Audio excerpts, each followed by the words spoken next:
The Legend of Zelda was released in Japan in February of 1986. It was an insanely massive release. No other game at the time had that level of freedom and adventure. Zelda was so influential that it's often referred to as the grandfather of action-adventure games. In fact, The Legend of Zelda was such a massive success that they created a sequel, and then another, and another, and another, and, well, others. Each game in the series generally tends to add new mechanics, or more recently, gimmicks. It's a major problem that Nintendo seems to be having. Older Zeldas like A Link to the Past and Link's Awakening were less about a new gimmick and more about interesting overworlds.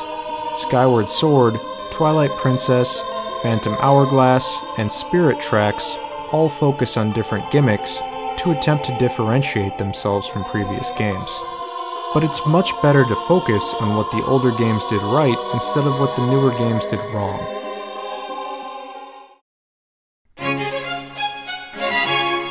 Zelda has always been about exploring the overworld, through gaining new items and abilities, talking to characters, completing side quests, spelunking dungeons, and yes, defeating evil. It always used to deliver on the promise of a grand adventure.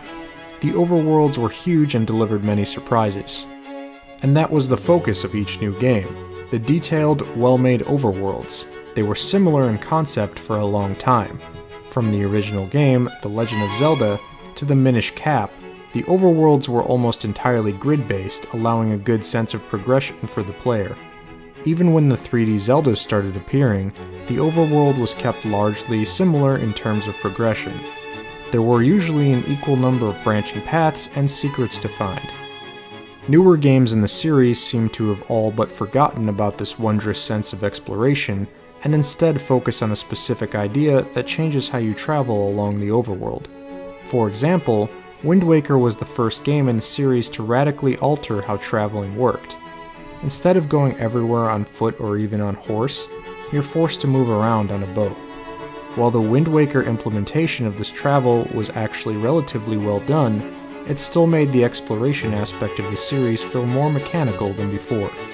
The world map consisted of a grid, but instead of scrolling the screen each time you entered a new square, it would be a seamless transition.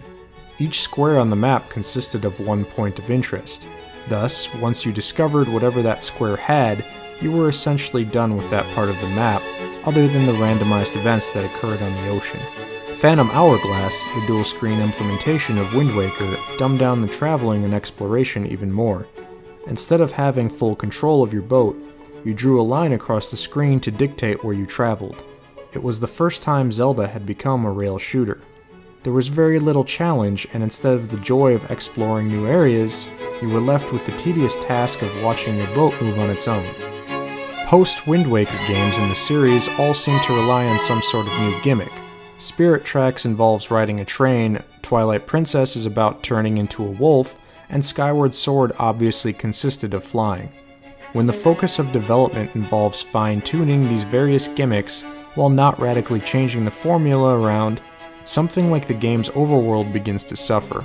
Quite possibly the most frustrating part about newer Zelda games is the major focus on cinematic presentation. The Legend of Zelda didn't rely on lengthy cutscenes and endless dialogue in order to tell its story. Instead, you learned about it through the world around you.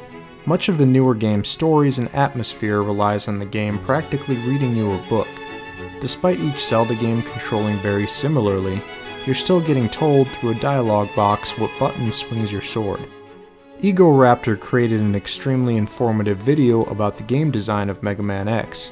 He argued that the game taught you how to play itself without spewing massive walls of text at you. The same general thesis can be applied to Zelda. In the original, you began on screen in front of a cave without a weapon. There was no need to wait to be told what to do. Instead, because your character didn't move, you instinctively tried to press the movement buttons. It's far more interesting to learn a game for yourself, especially one such as simple as Zelda. Despite the immense amount of negativity here, it's important to note one aspect of gameplay that each Zelda has done right: the sense of progression. Acquired items radically altered your playstyle. Some say that items were thinly veiled keys, but more often than not, items gave new thrilling combat abilities. For example, the rock feather from Link's Awakening allows you to jump over enemies, making them much easier to dodge. Although they were in fact used to progress through various blockades in the world, they still managed to change other aspects of the game. It would certainly be interesting to see where Nintendo takes Zelda next. Will they attempt to reboot the series to make a more mature, hardcore game, or will they introduce another gimmick? It's much more likely to be the latter at this point, especially with the new gimmicky console, the Wii U. Nintendo needs to allow another developer to step in for Shigeru Miyamoto. Perhaps Retro Studios, creators of the critically acclaimed games Metroid Prime and Donkey Kong Country Returns, could give it a try. More than likely, however, Nintendo will continue doing what they've been doing for the last 10 years.